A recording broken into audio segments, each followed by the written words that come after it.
So good evening, everyone. Jose J. Garcia, real estate investor, coach, and mentor. Wednesday coachings.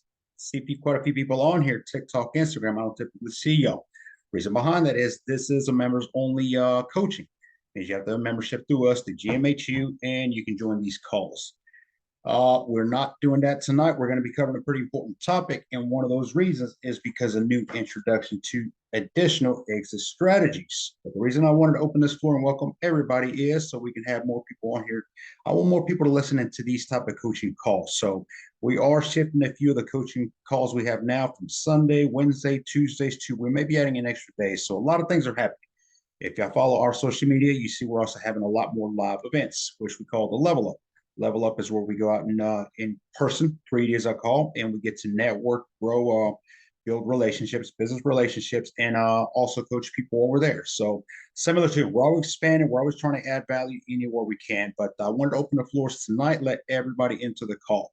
If you are interested, these are the type of calls that we'll be doing every Wednesday. We can talk more on that. But let's see. If you do have any questions, definitely on TikTok, good evening, Instagram, just drop a comment, raise your hand. If you're on Zoom, you can just unmute yourself. So definitely, okay, well, we'll get started with this. But I want to cover exit strategies. Exit strategies. You know, when you think about the biggest difference between real estate and mobile homes, one is personal property, mobile homes, one is real property. You know, you hear that repeatedly. Yes, you know, mobile home is like a car, bottom line. But there's so many more opportunities with mobile homes that you cannot do with real estate. That's not the takeaway. I don't want anybody leaving real estate for mobile homes. But I will say this, I've yet to see somebody leave mobile homes to go to real estate. I've had many investors come in from real estate into mobile homes, and it is always that surprise shock almost during the closings. Because you know, the biggest difference between the two is when we go to the closing table. You know, with being a personal property, it is very much more like a car, like I keep mentioning. So the closings are very simple. The due diligence are very quickly. You can close on a stick-built house, commercial, whatever type of real property may be. It may take you up to a month or longer many times. You know, that's the process. It is what it is. But with mobile homes, we can close in a day. We can close in minutes. I've closed, let a couple more people in here. I've closed in 5 minutes at a Starbucks, you know, and there's a lot that goes hand in hand with the due diligence. But when you're ready to close, it is as simple as signing a title over from you as a seller to the buyer or vice versa, whichever it is. So when I get the real estate investors to come over, they're almost waiting as in what's next. It's nothing next. That's it. It is that simple. You know, you can't get in trouble. There's risk to anything, but with mobile homes, it's low risk, low entry, high rewards. So let's talk about exit strategies and why I love mobile homes. I like it all. Yes, I like real estate. Good evening, TikTok. I don't do TikTok as much, but yes, we'll be doing a lot more on here. So I'll keep dropping those questions on it as well. We'll get to those here in a few minutes. But when you think about exit strategies, so for those of you new getting into mobile homes or already doing it or doing real property, real estate, and getting into mobile homes, what are you trying to become as a investor? Okay, that's the question number one. And when I ask a group of people typically that question, I get all from, well, I want to rent them out. I just want to flip them. I don't want to touch them. I just want to wholesale them. And the list goes on. When I hear people listing one or two exit strategies within mobile homes, in my mind, the only thing I can think of is limitation. That's all you're doing is limiting. You know, we can go through a whole list of, and we will with mobile homes, but you can go through a whole list of exit strategies with real property.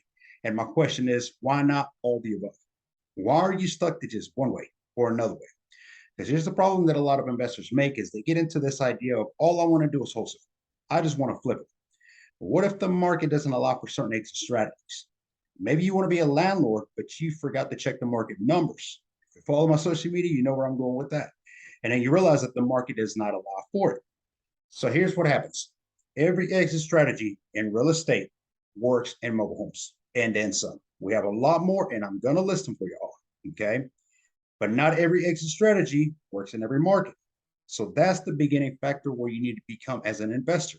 Stop thinking so much about what you want to do. That's great that you figure out your exit strategy. But what you also want to figure out is what does the market allow? Can I landlord in this market? Am I able to flip them? With the mobile homes, also, most of them that we invest in are in community parks, mobile home parks, trailer parks, whatever you want to call them, different names, different states, okay? Some of those have their own rules, regulations, specifically when it comes to subleasing. which means that they won't allow you to rent them out. So forget about being a landlord. You see that one is out. Then if you want to sell them, you could do maybe something like a note. All they want is homeowners there, whether they have a note with somebody or they have financing with a bank, whatever it may be. So then those are ways you can go around that system per se and become that. But again, it is always knowing your market is a key number one. Know what the market allows and where you can and can't do certain investing. And for some of you, okay, I'll go ahead and mention this now because I'm having a lot of investors that we go through little spirals of this. California, they're reaching out to me. They want to invest in mobile homes out there. You can invest in mobile homes in every state in the US, across the board. There's mobile homes everywhere. Some states have more than others, aka South Carolina. I think there's no houses there. It's all mobile homes. Okay, they're everywhere. People coming from South Carolina asking, they can't find a good deal. Okay, I don't know what to tell you. They're everywhere. They're everywhere out there. That's the capital of it. But then you get into markets like New York, to even Miami, slightly some of that into Florida and California. It is no longer affordability housing. You're talking about a whole different type of housing there. And yes, granted, okay, it's going to be a lot cheaper than what it would be to get a stick-built house out there. But when you're talking about a mobile home that costs 1 to 2 million, what part of that is affordability anymore? You see, so again, limitations. I don't want to set myself in places where I am limited, but it does not mean I cannot invest. And at the end of the day, it's how well are you with people?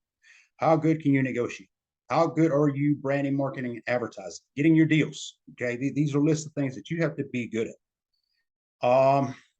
So being in California, what I've had is a lot of investors is connect with us. They usually get a coaching through me, and they'll end up investing somewhere in Texas, somewhere maybe over in New Mexico, Arizona, or they invest here in Georgia where we're at. Because you can invest in mobile homes virtually. That's the thing that a lot of people don't realize is, you do your running around and browsing and figuring out how to do mobile home investing when you get started. But you have to have this mindset that in the end, within a year and a half, maybe after doing it, I've learned enough of what I need to look for. I can now invest in mobile homes from a computer. And this is where the investing happens. I take one day a week where I go out in the field, where I'm out there meeting, but I'm not going out to review one mobile home. Or maybe there's a couple I need to go look at. To get me out of the office, you're going to have to be talking about 20, 30 mobile homes and a couple park owners I need to connect and network with. Okay, so it's got to make it worth your while. But you want to learn as much as you can from those mobile homes and then start doing it behind the scenes. The more you see a mobile home, the more you walk it, the more you'll become like anything else. Okay, practice makes better. I don't believe in perfect, but you'll get better at it. So with it, when you do see pictures, okay, when somebody calls me, hey, I have a single wide, whatever size rooms it may be, send me some pictures immediately. Okay, I can get details, which is typically common. What's the year? What's the make? What's the model? Do you have a title? If they can't answer the above, we stop at that point and we go back to give me that information before we can move forward. Okay. After that, I want to see pictures because I want to see. You're trying to eliminate your time when you're talking to these sellers. I don't want to spend time so much with a seller that may not even be a seller. A good example to that is somebody who is thinking about it. I may be selling. Okay. I may be selling is not as a priority to me as I need to sell. Okay. So I need to figure out those things, but there's things that slow you down. Do you have a title? No. Okay. We come to a complete stop. There's no more due diligence to be done. There's nothing else to put into that until they give me a real good reason or give me some type of paperwork proof of where the title will be. So there's little steps like that of course, you keep on moving. But good evening, a few more people. Okay. Again, for those of you joining us now, just go ahead and drop any questions on the chat there. I will get to those questions in a few minutes. But tonight's topic is exit strategy with the mobile homes. This year, 2022, January 1st, I can't wait. I think it was October-ish of last year. I already had a couple exit strategies. I ended up having 3. And come January 1st, I introduced those in the mobile home area. I'm going to do the same thing come January of 2023. And I'm already thinking of a couple of them. So not going to get them out of me, but we'll talk about the ones I started doing this year. And what I wait for when I'm doing exit strategies, I'm not a teacher. I'm not going to tell you about I heard somebody that said somebody that knew somebody that did so and such. I don't care about that. If I'm not doing a certain exit strategy, I will do it first and see how that works out so that I can mentor. That's the difference between a coach and a teacher. One does it, one talks about it. Okay, but let's go ahead and jump onto that. We're moving along. So think about exit strategies, think about your market, and think about where you want to get started. I don't have any money. I don't have an education. Not an excuse. No longer an excuse. 7 years ago when I got started, there was nobody talking about mobile home investing. There was a few people doing it, of course, but it was very shy, very low key.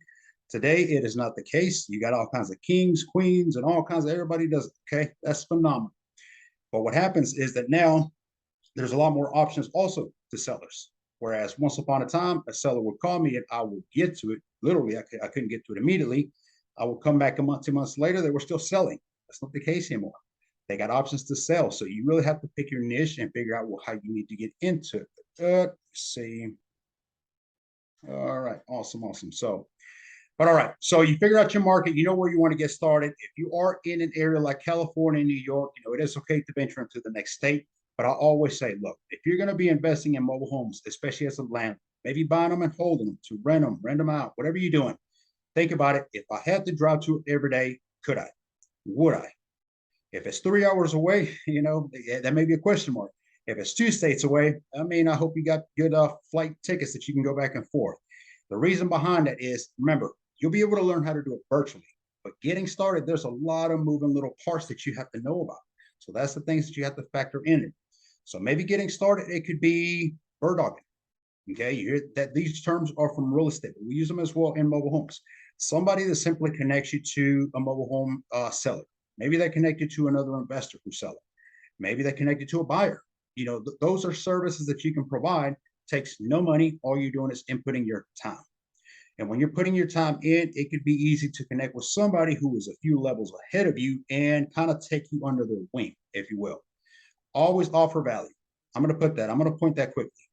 Hey, do you have 30 minutes of your time? I cannot tell you how many times people ask me, Jay, can I get 30 minutes of your time? I don't think I'm on the schedule. Okay. Far from being rude, it is insanely busy and I love it that way. But I plan my days a day before. And if I didn't put 30 minutes for in case somebody walks up to me, then it's probably not going to be set for that. I'll give you a few minutes. We'll talk and then we'll see some coachings. So add value. How can I help that investor? What can I bring? What can I add to the table that they already not doing? Okay. If I was starting over again, I would start with that way is look, can I find you some leads? Can I connect you with some buyers, some movers, with some park owners? Tell me what you need, because in the process of that, you're also learning. You're learning. And when somebody a few levels ahead of you is asking you to do certain things or asking you for certain things, they're asking for a reason. So you might want to ask, why did you need connections to this? Why did you need context to that per se? Okay, start learning from those steps, and then you start gradually growing. When you're bird dogging, you have no money into the game. You only have your time, but you get paid for that. If you connect a investor buyer who is looking for a few deals, a few leads, and you bring those to them, then they're going to pay you. Could be a percentage, could be a flat fee. That is to be agreed directly between you and them. Okay, put it in writing. I'll always say handshakes or we'll think about put it in writing. Put it in writing for sure. So something to keep in mind. Everything goes on paper. From this point on, anything goes in writing. Okay. Then you're a wholesaler. You are tired of getting percentage and flat fees. That's fine. Now you're graduating. So now we're getting to the next level. And some of y'all may not start this way. Okay. Some of you may start with immediately, well, I have funds to invest in 5 mobile homes now and put them as rentals. Awesome. That is great. That is great if you can. But bird dogging, wholesale is something that you will do sooner or later. Okay. That's not something in real estate terms. It is very much that's for newbies. That's for rookies. I don't do that. If you brand market and advertise yourself like we do and get as many deals, as many opportunities, I assure you, you cannot take them all. Bottom line, there was once upon a time when it was starting to get to that way to me. It was every time I blasted more, it was working. That's the phenomenal thing about things when you do it over and over is they start to work. Repetition.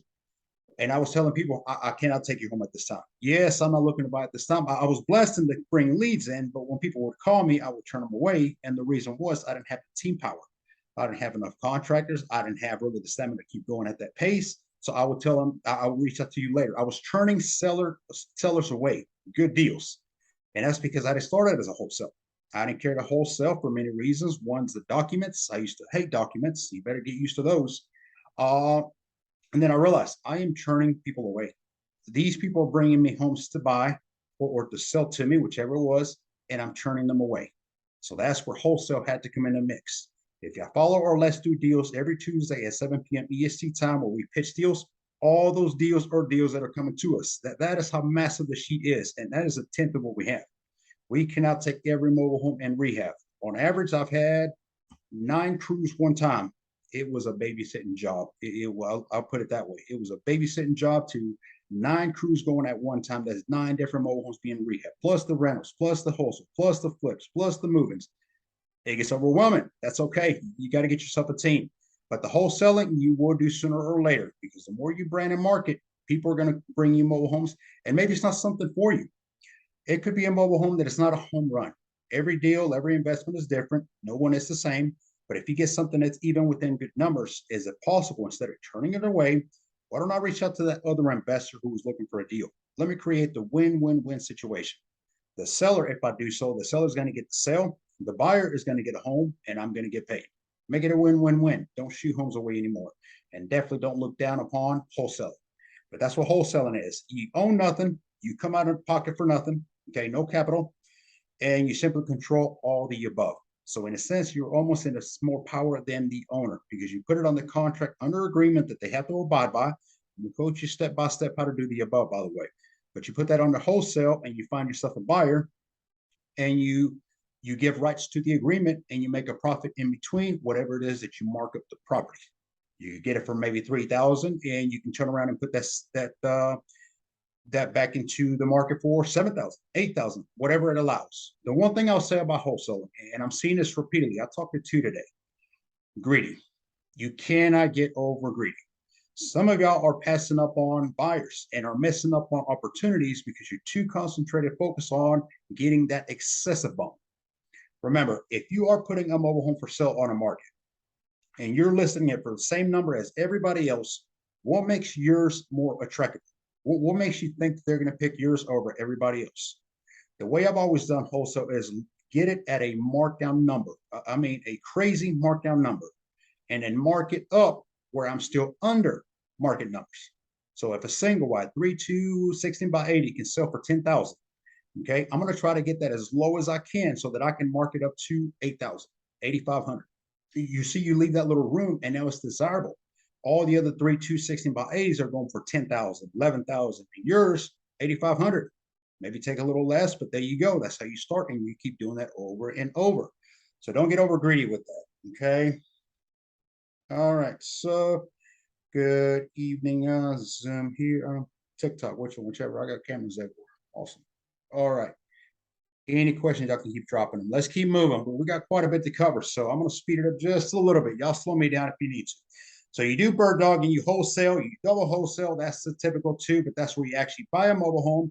You get rid of the buyer, as I call it, and then you make the transaction. You still never, in a sense, own it. You're just pocketing from one to the other. Look, the double wholesale is nothing more than you profiting more than the actual owner. If an owner is selling you a mobile home for 3,000, for instance, and you are wanting to resell it, and the market allows for 10,000, let's say, that owner may not be as crazy to hear about you making 7,000 versus their 3. So to something like that is where I would consider going ahead and do a double wholesale. You're actually going to pay them for the mobile home, get the title, get them out of the way, turn around to your new buyer, get the 10K, give them the title, everything checks out. Personally, I like the double wholesale better, but it does mean having funds. If you come to another one of our coachings, I can show you how to get funds from your buyer to use as a deposit to pay for your home. And, again, no money out of pocket. So I don't like to pay out of pocket. Something about taking money out of my account just rubs me wrong. But, you got to let other profitable investments pay for your investments. So buy and flip. Now you graduated wholesale, double wholesale, and you bird dog like crazy. You're awesome. So now it's time for us to create some passive income. The problem with wholesale and bird dogging is that it's a one-time pay. Great, you got a phenomenal deal and you sold it and you made 10,000. Now what? Can you live off 10,000 for years to come? Surely not.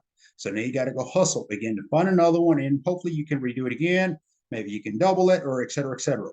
You got to get to a point where now you have passive income coming from, aka rentals. Some of you who still have jobs, who have salaries, the best way to replace that is to start creating a portfolio of rentals, rent to owns. How many rentals do I need to have to replace my income weekly, bi-weekly, or a month? Okay, it is reverse engineering. It is simple to do. If I have one mobile home that is bringing me $700 a month, 300 of that is rental. It's a lot rent. That leaves me $400 net to pocket. Okay, that's one bringing me $400. So if I have 2 of them, that's $800. 3, that's $1,200. You see what I'm doing? You keep adding them. Now I got 10 bringing me $10,000, whatever it may be, right? Can that replace your salary at that point where you can put the same time that you're doing in your job over into mobile home investing and double that? Yes, you can. I've done it. It was great. So, buying and hold is great, but it does mean now you're going to be out of pocket for X amount of time. So, how much funds do you have to be able to do that? Here's one of the ways that I do when I'm flipping, when I'm doing rentals. Okay. And I do rentals. I got out of landlord for about a year and a half, and I'm back into it very much this year and even more looking like next year. So, you got to have the right team, right management, right maintenance. But I don't like to come out of pocket. So what I do is I wholesale enough that it will pay for my purchase, for my rehab, for my material, for my holding, for my utilities, for my insurance. Everything that one rehab is going to take is going to come out of the wholesales. See what I'm doing? Whatever I get from the wholesale profits, I'm going to throw them over to the next investment, which is going to be a rental. Now I'm not just doing wholesale, but I'm also creating passive income to come. There's nothing wrong with a landlord. It does have that landlord. Okay, let me repeat that landlord, which means that anything that breaks, okay, they're going to call somebody. If you don't have a team, if you don't have a maintenance crew, they're going to call you. That's the way it works. And I assure you, those calls to me when I first got started, it seemed like they always came at the worst time. Family time, dinner time, festival time, whatever it was, and there was a call. My toilet is leaking. My sink doesn't work. This doesn't work, and it was aggravating. But you got to have a team. Now we have teams out there, maintenance that when I hear about them, is hey, we fixed this over 2 days ago. Great, that works out great. Okay. Say to pay lot rent. I'll answer that in 1 minute. So a couple questions here. I'll get to those in 2 minutes here. Okay. So, but buying and flipping, that's definitely a great way. Buying them, holding them, buying and flipping. Buying and flipping them could be almost like a double wholesale. You could buy it and you could do minimal work to it. You don't have to do anything to some of these homes. You can get them at such a great deal that you can buy them and maybe do a cleanup. They're full of trash, bags, junk, whatever it is. You get a cleanup crew to come in, $300-$400, clean up all this up, and you're able to market X amount more simply because it's more desirable, more presentable. And y'all will be surprised, those new to mobile home investing. There are some mobile homes that we can't even walk in. It is that bad. It is to the ceiling. So, you got that you can't sell homes like that. As an investor, if you understand what you're looking at with your mind, not your heart, let's talk about that real quick. A lot of you investors won't. You're investing in mobile homes. You keep looking at this. It's ugly. I don't like what's sitting. I don't like this. I don't like that. All that is hard. Because if you're looking at the numbers and the numbers ROIs, return on your investments, check out. The percentages are high. What does it matter what it looks like? It's irrelevant, right? All right, then you got let me answer these couple questions real quick before I keep moving. So if you flip the home, is it smart to have the tenant pay the lot rent just in case the lot goes up? Let's see, if you flip bear with me, I got a glare here, guys. So if you flip the mobile home, is it smart to have the tenant pay the lot? Well, if you flip the mobile home, I mean, you're selling it off. So at that point, you have no more ownership of it. So you're not in the picture. At that point, you want to break yourself away from that anyway. So yes, at that point, it is between the new buyer, the new resident, tenant, whatever it may be, and the park management. Okay. Let's see. All right, a couple questions. Let me see TikTok. I'm a great person. Thank you. That's awesome. Absolutely. We thrive. We try our best. So let's keep rolling. All right, let's talk about other opportunities. Here are the three that I'll leave it to the end.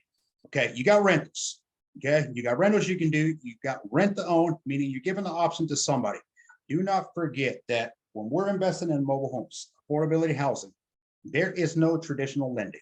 Now, we do have lenders at this point that are coming in, and I suspect that within the next year, we're going to have quite a bit more people that are going to start lending in mobile homes. The more this business grows, the more attention goes to. When you got somebody like Warren Buffett investing in mobile homes, kind of tells you something, right?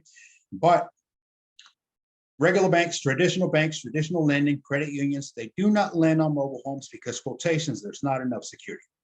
That's fine, okay? What that does is opens opportunities for me. It always has. I don't have to compete with a bank. I don't have to compete with a credit union.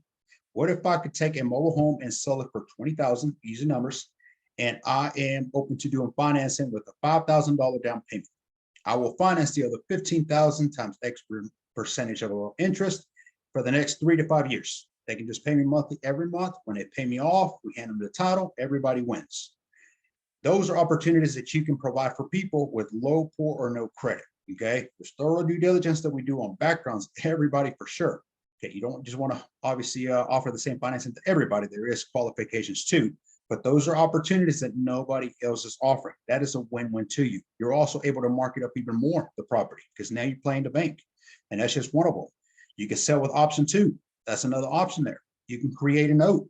You can sell notes. Some of you who are creating notes for the mobile home, you can turn around the day of tomorrow after you created it and sell the note. You get a discount out of it, sure, but you get paid out and you keep on rolling. If I have 20,000, I'm selling a mobile home for, and somebody pays me 20 cash, can I not go and invest in two of them now, or three of them now, maybe even four of them? It just depends where you're investing. Okay, you can buy and move them. Mobile homes are mobile. Okay, they're meant to be mobile on the road. That's people forget about that. You know, if we're in a community park and we're having issues with the park owners, with the managers, or in my case, we're having a slight little issues. I won't go too much into it. Lot rent raised for the third time this year. It is time for me to move my mobile homes. Okay, we're going to end that agreement and I'm going to take them down the road.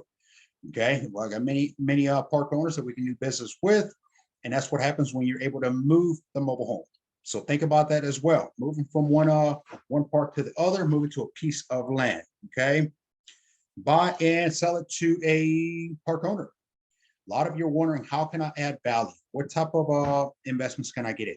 How can I connect with park owners? Look, the best way to get into a park, to start investing in a park, is go into a park and find vacant pads. If a park has vacant pads, they have a business opportunity for you. There's a reason why they're vacant. So what I do is I reach out to park owners, park managers, and hey, I noticed that you have 10 empty pads. Okay, I have inventory. I have mobile homes that I can sell y'all that y'all can maximize your park. I yet to hear a park owner say, no, we don't need your business. Yes, we've been looking for mobile homes for years. Typically means they ain't really been doing a whole lot of anything, but they welcome new mobile homes to come in, because every mobile home that comes into a park adds value to the park entirely. There's value that's being added, and now they get to charge for that lot, versus if they're vacant, nobody's paying for that. And at the end of the year, that park owner gets to pay taxes on that piece of land. So now they're not only losing out on lot rent that could be coming from that pad, but they're paying on top. You tell those things to a park owner, how they're losing out and how they're paying out. That's not going to rub very well. They're going to see the demand in having you there. So that's another option that you can do, is buy and move.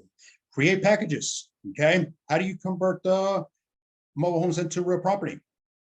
You know, there's the whole stigma of, oh, it's mobile homes, they depreciate, they hold no value, they're like a car, et cetera, et cetera.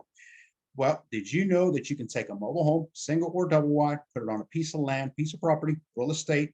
Yes, the land has to be zoned for mobile homes, and you could convert it, which means that you can retire the title of the mobile home or mobile homes onto the piece of land, making it part of the deed. And then therefore the mobile home actually appreciates. Now you're able to compare comparables with the mobile homes and houses around. It is no longer a width by length multiply. Example, if a single wide is 16 by 80, well, if you're going to be retiring it to the land and convert it into real property, you will multiply those numbers. What is 16 divided by 80? Whatever the square footage of that gives you, that's what you can compare to the house next door. Okay, so things like that, and you add value tremendously. You can get a piece of land for cheap, get a cheap mobile home, fix it up, make it livable, and put it on the market for comps that are next door 3-4 times more than that. Is this opening opportunities for a lot of you? Okay, exit strategies. That's why we do all the above. Again, let me go back to the beginning. Okay, I only wholesale. I only flip. Do you see how much you're missing out on? Oh, so you had opportunities here, there, over, and some more, but you only wholesale. Well, that's a shame, right? Not us. All of it. You do all the above and you keep going. So let's keep moving along. Okay. What if you have a piece of land that is zoned for mobile homes or no zone? Those are beautiful. We got a piece of land in Anderson, 2 acres. It is no zone. What does that mean? It means I can bring campers. I can bring RVs. I can bring tiny house. I'm not a fan of, but sure. I can bring mobile homes. I can bring multiple. What if I created a mini mobile home park? What if I bring a double wide, a single wide, and a camper? But does that sound beneficial in a way? The value of that land, because we could even be converting it to commercial maybe. Opportunities. That's what you're doing, is opportunities. Okay, so keep on thinking of those there. So this year, these are the 3 that we brought in, and we're starting to do them, and they've been phenomenal. Okay, we a few more questions I'll answer in a few minutes as well. So we dipped into Section 8. Yes, Section 8 mobile homes. And I know some of you think immediately, oh, Section 8 is dangerous. So that's the word I hear a lot when I say Section 8. Oh, that's dangerous. Now, when you're talking about Section 8 and it's dangerous, you've been at the wrong neighborhood. That's what it was. There's Section 8s in very nice neighborhoods. You just got to stick to the right places. But you can offer Section 8 inside of communities. Reminder, when you are doing such short-term rentals or certain type of rentals inside of communities, make sure you abide by the rule regulations the parks have. That's the biggest thing. But when you build a relationship with the park owner, park managers, you do what you say you're going to do, they open the doors for you. I mean, I'm doing all these things inside of communities for a reason. So Section 8 is great. I have not had anybody tear my properties apart. And the beautiful thing about Section 8 is the government always pays on time. Hasn't been late yet. Okay, they always pay on time. So I love that part. Getting your mobile home into a Section 8 could be a little tricky, could get a little aggravating. You almost feel like they're trying to be a little excessive. You got scratches on the wall. Oh, you got to fix this here. You got to fix this light. You got to change this out. So, they have a little bit of demand to them. But once it is approved, it is golden. Go with it. Okay. So we have that, and we're doing that as of January 1st, 2022. Veteran assistance, veteran. What better way than to give to veterans? They've done so much, they've given back. It is time to return the favor. Okay, there's many veterans, and if you know of areas, cities where they have big, massive hospitals where a lot of veterans come to, there's a lot of, they offer a lot of medical to veterans, but they do not offer housing. And some of these veterans are traveling 3-4 hours to get to that. Okay, so what they need to provide more is housing where veterans can also be their part of the community. That's where you come in. You take in a mobile home and you convert it into, could be handicapped that you made it convert to, but you can start offering veteran assistance. And it's a similar concept, not as sturdy as Section 8, but they'll also come out, they inspect it, make sure everything's up to par, and it's a go. A lot of those times, it may not even be an entire mobile home. What if you could take a 3-2 single wide, and I'm telling you, all kinds of good stuff out here tonight, okay? Take a 3-2 single wide, and instead of renting the whole mobile home to one individual, what if you do individual bedrooms, right? So one bedroom now brings $500 a month times 3. Okay, that could be one option, and that could be veterans. I am going to give y'all one that I'm going to do next year. I got to give y'all that one. Okay, but let's move on a couple more. Airbnb, my absolute favorite. I love Airbnbs. When I travel myself at this point, it's Airbnbs. Anytime I'm out of town for business, I look for Airbnbs. That's what I like. So it's personal, it's more private. I like it. I can choose more specific, and that kind of, I get to learn as well. I get to learn, and that's again, as being a coach, is I'm always learning. I'm always paying attention, so that when we implement this into mobile homes, I know what I'm doing per se. But Airbnb is by far the best at this time. What we're doing with, and the reason behind it, if anybody can know, ROIs, returns on your investments. So on average, when we do a mobile home, and I'm using Georgia, Central Georgia numbers, okay, $850 monthly. That's what we're charging. Take away the lot rent out of that. Let's just say 400. All right, well, we're down to 400 to 450 a month. That's a good deal. That's a great deal, because a reminder to that is we are never over $10,000 all into a property, meaning that mobile home that we are renting or going to know, whatever we're doing with it, strategy wise, we have under $10,000 for the mobile home, for the rehab, the labor, the material, everything under $10,000. Tell me what other type of housing you can get into and become a landlord, or flip them, or create notes. You don't have those options. So that's the beautiful thing about mobile homes. But with Airbnb, however, people pay more. Yes, we had to obviously come in and do it one or two steps higher when it came to the rehab, and we also had to furnish it. Everything, TV, beds, washer, dryer, furniture, everything that goes in it. That was one additional investment, but it is more than paid itself. We are on average bringing around 17 to 22, 2,300 a month, minus a lot rent. In the park where we have one of these, for instance, the lot rent is $250, and it includes water and trash. I mean, you can see where the numbers are at, right? And one thing that we gotten, I'll use the word lucky in a sense, okay, is the clientele. The clientele is a little different. It's better off when it comes to Airbnb. Not to mention, if somebody from Airbnb tears up your home, Airbnb pays for it. But we've been able to rent out to medical. Apparently, where we have one of these Airbnbs, they have a big facility, medical hospital, where a lot of people come to train, they come to study, all kinds of stuff they're doing there. So that's great and all, but they have low housing. And instead of paying hotel excessive amounts, they are renting our mobile home as an Airbnb for 2-3 months at one time. So we have no vacancy. Again, you're positioning yourself to that. Okay. Great stuff on Airbnbs. A lot of things go with the Airbnb guidelines if you're going to get into that. I'm not going to break those down for you. If you're interested in getting into Airbnbs, we can definitely coach you, but immediately start by going to airbnbs.com and try to follow those processes there. Let me answer a couple questions and then I'll keep going. That's if you're doing a rent to own. Yes, if you're doing a rent to own, no, if you're doing a rent to own, I would always collect the full lump sum and I will pay the lot rent. What happens with that is if you say, I don't want to deal with the lot rent, I'm just going to charge you because the home is between you and I, the lot rent is between you and the park. What happens is that buyer may decide to keep paying you, but for some reason they decide, I don't want to pay lot rent anymore. Unless you have a real great relationship with the park manager, they're not going to chase you around and tell you, hey, your resident hasn't paid. What they're going to do is they're going to hit you with an eviction. And now you got problems. So collect it all in a lump sum. You take care of it and you just split it that way. Okay. Thank you. Great information, of course. Okay. Let's see. Zoom. We had a few questions here as well. Owner financing is a win-win. Love it. Selling a partial note is also a win-win. Great stuff. Absolutely, Mark. Awesome. Glad to have you on here. How many acres? Martha Anderson. If you're talking about Anderson, South Carolina, it is right at over two acres. What is the occupancy rate like on the Airbnb trailers? What is the occupancy rate like on the Airbnb trailers? Mark, that's going to be between the market again, where you're at.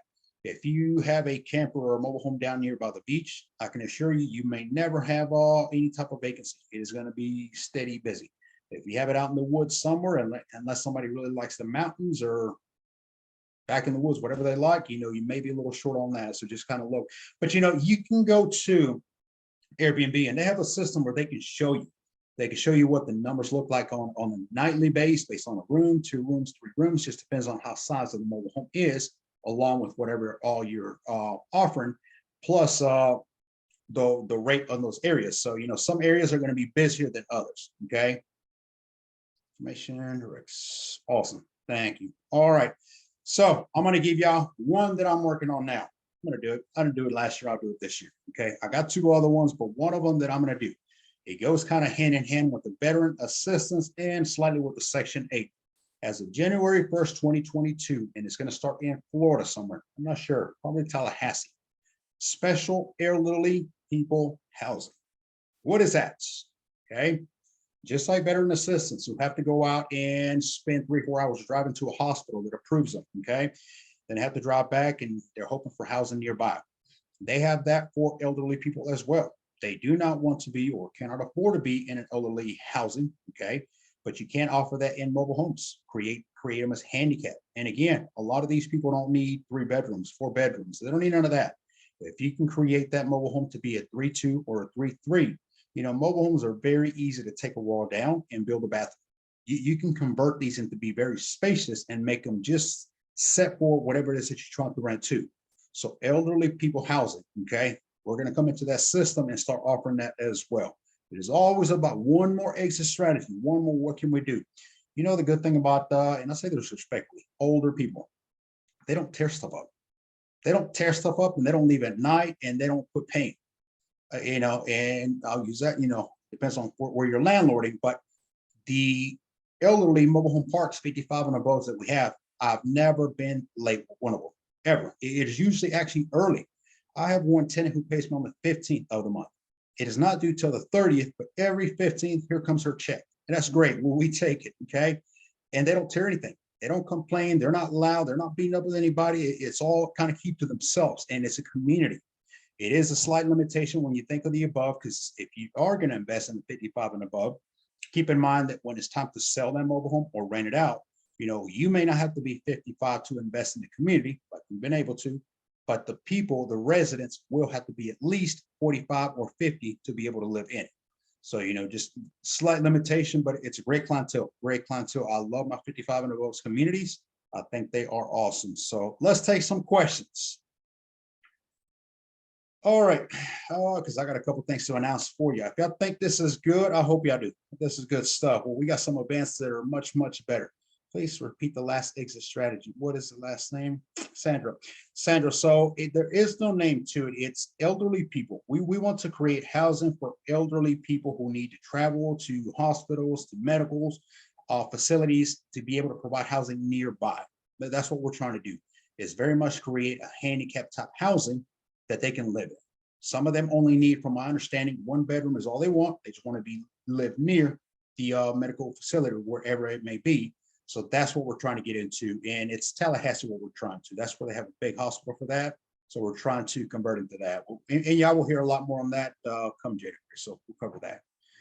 All right. So these are the calls we cover on Wednesday. For those of you asking, why are Wednesdays so much longer? And why is that an actual member call and not like Sunday where it's free? Well, if you've been on Sunday and you think I talk quick now, I'll talk a lot quicker over there because I'm in a hurry. I got to cover as much as I can. Okay. But we try to cover as much as we can. We add value wherever we can. We're all here to help each other. Okay. I don't believe in competition. I believe in networking. And that's what we're doing. So if y'all are interested in these, visit GarciaMHU.com. Y'all can sign up for Wednesday calls. But I want to talk about a couple things coming up available. If I miss anybody's questions, y'all send me an email. I know there's quite a few people on here on Instagram and TikTok. So, but here, okay. So September 24th. September 24th is not this Saturday, but the following Saturday. If y'all been following our social media, we have what's called the Level Up events. The Level Up events or a RIA meetup type, but one step further. We are there to build relationships, build our network, or our net worth, and coach you on mobile home investing. We've had 2 to this date that we started. They've both been in Florida, and this third one is going to be north of Atlanta. GMHU admin, put the city where that's at. Look at so many of these mobile homes, but it's north of Atlanta. It's about 45 minutes to an hour north of Atlanta. And what it's going to be, it's not going to be at a hotel conference like we've been having. It is going to be a mobile home walkthrough. So y'all get to come out with me. We're going to be talking about, it's going to be closing documents. That's the topic that we'll be covering at the actual event, how to close on mobile homes. And on this one specifically is how to close on mobile homes with land, because it is not in a community park. It's an individual piece of parcel real estate with a double wide on it. We're going to get to walk in and see the rehab as it's going in place. Yes, the rehab will be going on while we're there. Safety first. Okay, they'll come to a stopping point, but we'll be able to walk and ask questions, and I'll be able to show y'all this is what I look for from top to bottom when I'm investing in these mobile homes. There'll be contractors there. There'll be another investor partner. It's actually his investment who we'll be walking through. So we'll get to learn that much more. I can teach y'all all day long behind the screen, but I tell investors repeatedly, at one point you got to take initiative and go out and see mobile homes. There's only so much I can teach you on that. So September 24th, send us a DM. It's all through our meetups and all of our social media. You can join us on that. 7 days after that, okay, October 1st and October 2nd, we will be live for 2-day coaching. That is our Super Bowl of mobile home investing. It is the Shadow Me for a Day. And this time, Shadow Me for 2 days. It is our first 2-day shadow event, which we're going to be down in Warner Robins, Georgia, where the first day is classroom sitting. It is a full day of nothing but back-to-back, step-by-step how to invest in mobile homes, how to get leads, how to talk to sellers, how to do due diligence, how to handle handyman, contractors, exit strategies, much like what we cover, but we go a lot more in depth in specifics, how to create actual notes. All these things they're huge. You got to learn. We have 4 speakers that are coming to the event.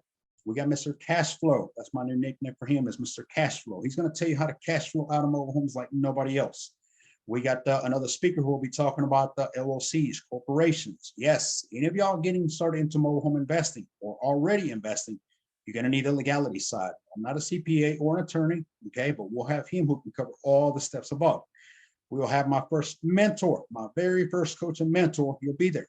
He'll be talking about opportunities and how to use credit cards, PayPal, how to get creative to invest in mobile homes. And yes, I use it. I invest in mobile homes very much with my PayPal, my credit cards. I pay for material with my credit cards. I pay the contractors. I buy mobile homes with credit cards. It all can be done. It is easy and simple. You just got to learn how to do it. Okay. We have Ray, one of my investing partners, will be talking about branding, marketing, advertising. When somebody's thinking about buying or selling a mobile home, they need to think about you. The only way that happens is if you're steady and you know how to market and brand yourself. So that's huge. Protecting your assets. That, I cannot repeat that enough. One more week and one more home down. Investor fails to put insurance on it. Tree falls on the home. I mean, this is repeatedly I'm seeing, and it's aggravating because when it comes to protecting your asset, that's not an option. That's part of it. It's an investment. It's a well worth investment. So at the shadow, we're going to have Mr. Chris, who is our direct insurance agent, and he'll be talking about policies. They have policies on mobile homes, and guys, this costs nothing. I'm talking $20, $30 a month to protect your mobile home during the rehab, post-rehab. If it's a rental, policies on that as well. Day number 2, that's when we have a shuttle pick us up. We will go visit multiple mobile home parks. We'll be grading them. We'll be taking you in and out of mobile homes, and we'll have contractors with us, handymen with us, park owners, park managers that will be there with us, answering all of your questions. One of the fiercest things that investors getting started into mobile home investing is talking to sellers, talking to park owner or managers. What do I say to them? We're going to teach you. We're going to show you what to say to them. Okay. Best way to get funding for veteran or Section 8 homes, any other than wholesaling, funding for.